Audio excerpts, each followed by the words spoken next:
നമസ്കാരം, ഞാൻ doctor Faisal M Iqbal, Aster MIMS കോട്ടക്കലിലെ സീനിയർ ഓർത്തോപീഡിക് കൺസൾട്ടൻ്റ് ആണ്.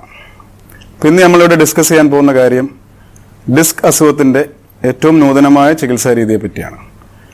ഡിസ്ക് അസുഖം എന്ന് പറയുമ്പോൾ അറിയാം, നമുക്ക് സമൂഹത്തിൽ 5% ആൾക്കാർ, അതായത് 100 പേരിൽ 5 പേർക്ക് ഡിസ്കിൻ്റെ അസുഖം ഉണ്ടാകുന്ന ഒരു കാലഘട്ടമാണ്. നമ്മുടെ ലൈഫ് സ്റ്റൈൽ കൊണ്ടും പല കാരണങ്ങളാലും ഡിസ്ക് അസുഖം കൊണ്ട് കഷ്ടപ്പെടുന്ന അനേകം ആൾക്കാരുണ്ട്. അപ്പോൾ അതിനുള്ളൊരു ഏറ്റവും നൂതനമായ ചെറിയ രീതിയിൽ നല്ല ഓപ്പറേഷൻ്റെ കാഠിന്യം കുറച്ചുകൊണ്ടുള്ളൊരു ചികിത്സാ രീതിയാണ് ഞാനിവിടെ അവതരിപ്പിക്കുന്നത്.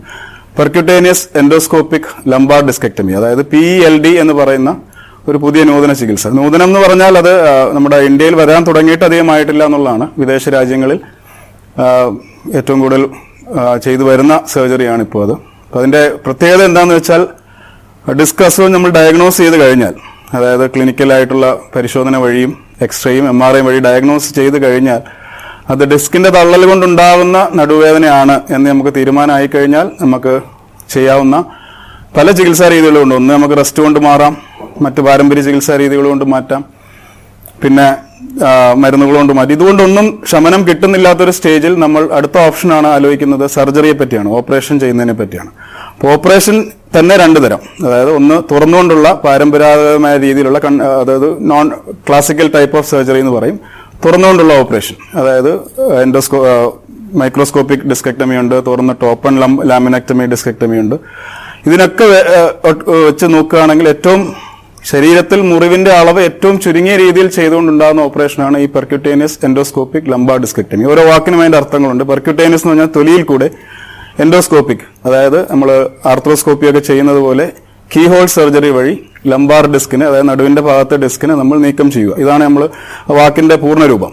അപ്പൊ എങ്ങനെയാണ് ചെയ്യുന്നതെന്ന് വെച്ച് കഴിഞ്ഞാൽ, പേഷ്യന്റിനെ നമ്മൾ അനസ്തീഷ്യ എന്നുള്ളൊരു ഏറ്റവും വലിയൊരു കടമ്പയാണ് സ്പൈനൽ സർജറികളുടെ ഏറ്റവും വലിയ ബുദ്ധിമുട്ട്. അതായത് പേഷ്യന്റിനെ മയക്കി ചിലപ്പോൾ 1 മണിക്കൂർ, ചിലപ്പോൾ 3 മണിക്കൂർ വരെ കിടത്തേണ്ടി വരാറുണ്ട്. ഈ ഒരു റിസ്ക് നമുക്ക് ഈ ഒരു പുതിയ ചികിത്സാ രീതി വഴി ഒഴിവാക്കാൻ പറ്റും. അതായത് പേഷ്യന്റിനെ ലോക്കൽ അനസ്തീഷ്യ, അതായത് തൊലിപ്പുറത്തും ഉള്ളിലെ പേശികൾ മാത്രം ധരിപ്പിച്ചിട്ട് ചെയ്യുന്ന ഒരു ഓപ്പറേഷനാണ്. അത് ഡെഫിനറ്റ്ലി ഓപ്പറേഷൻ തിയേറ്ററിലാണ് ചെയ്യുന്നത്. അനസ്തീഷ്യ ബാക്കപ്പ് ഉണ്ടാവും, അതായത് മോണിറ്റേർഡ് അനസ്തീഷ്യ കെയർ എന്ന് പറയും. എന്നിരുന്നാൽ പോലും പേഷ്യന്റ് പൂർണ്ണമായും അവേക്ക് ആയിരിക്കും, പൂർണ്ണമായും ഉണർന്നിരിക്കും.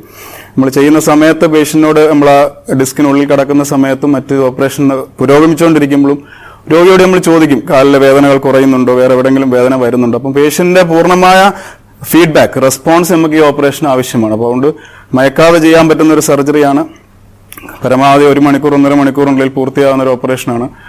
എല്ലാ ഡിസ്കുകളും, നട്ടലിൽ ഉണ്ടാകാവുന്ന L3, L4, L4, L5, L5, S1, ഇതിലാണ് 80% ഡിസ്ക് തള്ളലും സംഭവിക്കുക. മേലോട്ടുള്ളതിൽ നമുക്ക് ചെയ്യാൻ പറ്റില്ല എന്നല്ല. ഈ ലെവലിൽ ഉണ്ടാകുന്ന ഡിസ്ക് തള്ളലുകൾ നമുക്ക് വളരെ ലഘൂകരിച്ച രീതിയിൽ ഓപ്പറേഷനില്ലാതെ പൂർത്തീകരിക്കാൻ പറ്റുന്ന ഒരു നൂതന ചികിത്സയാണ്. നമ്മൾ കോട്ടക്കലിലാണ് കേരളത്തിൽ ആദ്യമായിട്ട് വിജയകരമായി പൂർത്തീകരിച്ചത്.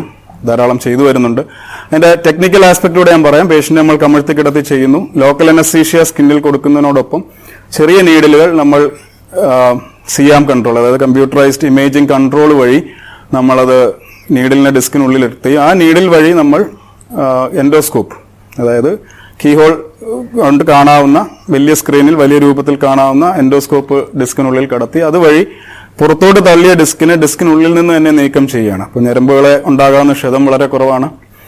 ട്രെയിനിങ് പ്രോപ്പറായിട്ടുണ്ടാകുന്ന സെന്റേഴ്സിൽ ചെയ്യുകയാണെങ്കിൽ ഏറ്റവും കൂടുതൽ റിസൾട്ട്സ് ഇപ്പോൾ കിട്ടുന്ന ഓപ്പറേഷൻ. അതിന്റെ ഗുണം എന്ന് വെച്ചാൽ അഡ്മിഷൻ പോലും നമുക്കില്ലാണ്ട് ഡേ കെയർ ആയിട്ട് ചെയ്യാൻ പറ്റുന്ന പ്രൊസീജിയറാണ്. നമ്മളിവിടെ തന്നെയാണ് ഡേ കെയർ ആയിട്ട് ആദ്യം തുടങ്ങിയതും. രാവിലെ വരുന്നു, പേഷ്യന്റ് വർക്കപ്പ് ചെയ്യുന്നു, ഓപ്പറേഷൻ കഴിഞ്ഞ് വൈകുന്നേരം 6 മണിക്കൂർ ഒബ്സർവ് ചെയ്തതിന് ശേഷം നടത്തി തന്നെ നമുക്ക് വിടാൻ പറ്റും. അതിന്റെ ഇമ്മീഡിയറ്റ് പെയിൻ റിലീഫും പേഷ്യന്റിന് ഫീൽ ചെയ്യാൻ പറ്റും. ഓപ്പറേഷൻ നടന്നുകൊണ്ടിരിക്കുമ്പോൾ തന്നെ, ഇപ്പോൾ ഇടത് കാലിലോട്ടാണ് ഡിസ്ക് കൊണ്ടുണ്ടാകുന്ന വേദന അനുഭവിക്കുന്ന പേഷ്യന്റെങ്കിൽ ഓപ്പറേഷൻ നടന്നുകൊണ്ടിരിക്കുമ്പോൾ ഇടതുകാലിലെ വേദന പുള്ളിക്ക് അനുഭവപ്പെടുന്നുണ്ടാവും. ഡിസ്ക് നമ്മൾ നീക്കം ചെയ്യുന്ന ആ സെക്കൻഡിൽ പേഷ്യന്റ് പറയും, ഡോക്ടർ വേദന കുറഞ്ഞു അല്ലെ മാറി എന്ന് പറയുന്ന ആ ഒരു ഇമ്മീഡിയറ്റ് ഫീഡ്ബാക്ക്. നമ്മൾ അതിന് പിന്നീട് MRI എടുക്കാൻ വെയിറ്റ് ചെയ്യുകയോ, പേഷ്യന്റ് ബോധം തെളിഞ്ഞിട്ട് കാലിന് വേദന കുറഞ്ഞോ എന്ന് വെയിറ്റ് ചെയ്യേണ്ട കാര്യമില്ല. ഓൺ ദ സ്പോട്ട് നമുക്ക് അറിയാൻ പറ്റുന്ന ഒരു വളരെ പ്രോമിസിംഗ് ആയിട്ടുള്ള, വളരെ നമുക്ക് ഭാവിയിലേക്ക് ഏറ്റവും കൂടുതൽ ചെയ്യാൻ സാധ്യത ഉണ്ടാകുന്ന ഒരു ചികിത്സാ രീതിയായിട്ടാണ് ഇതിനെ ഞങ്ങൾ കാണുന്നതും ഞങ്ങൾ പ്രാക്ടീസ് ചെയ്തു വരുന്നതും. ഡെഫിനറ്റ്ലി ഈ ഒരു വീഡിയോ കൊണ്ട് നമ്മുടെ എല്ലാ രോഗികൾക്കും ഗുണം ചെയ്യുമെന്ന് പ്രതീക്ഷിക്കുന്നു. എൻക്വയറിക്കായി ഞങ്ങളുമായിട്ട് ബന്ധപ്പെടുക. Thank you.